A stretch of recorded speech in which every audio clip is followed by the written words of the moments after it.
When you're a little kid looking up in the sky, you never think that, you're going to send something to another planet. And so the fact that I get to do that, I just think is really exciting.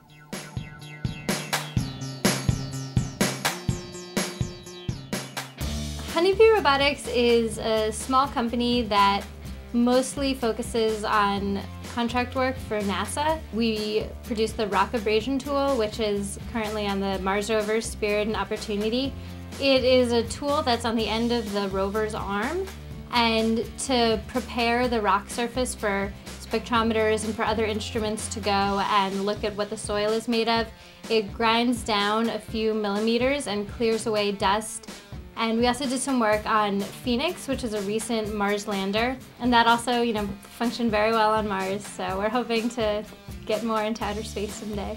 My role at Honeybee Robotics is a project engineer, and what that means is that I get to work on a bunch of different projects and kind of have a different role in everything that I do. So sometimes I've done mechanical design, other times I've done analysis or testing, and it really runs the gamut from anything in the mechanical design process.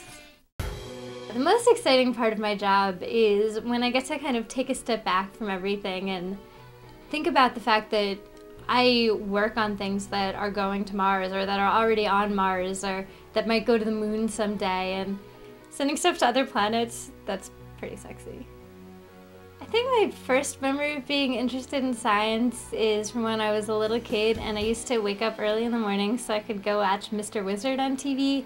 And it was this TV show. He was kind of the predecessor to Bill Nye.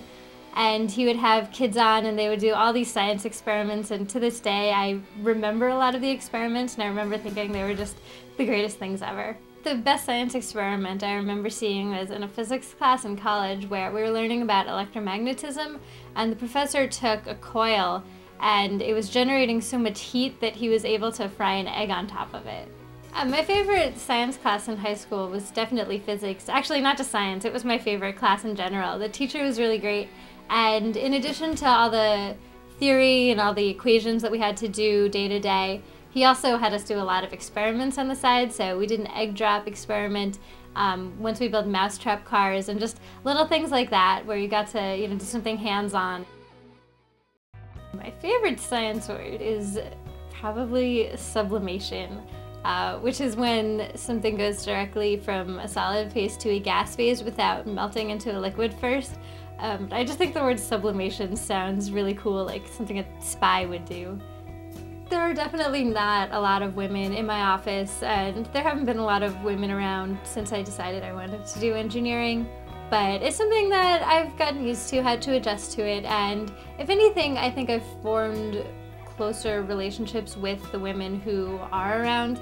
My only advice to someone who wants to be in science is to really stick with it, and if that's what you're interested in, especially as a girl, you have to just ignore any stereotypes, ignore people who say girls can't be good at math, girls can't be good at science, because they absolutely can.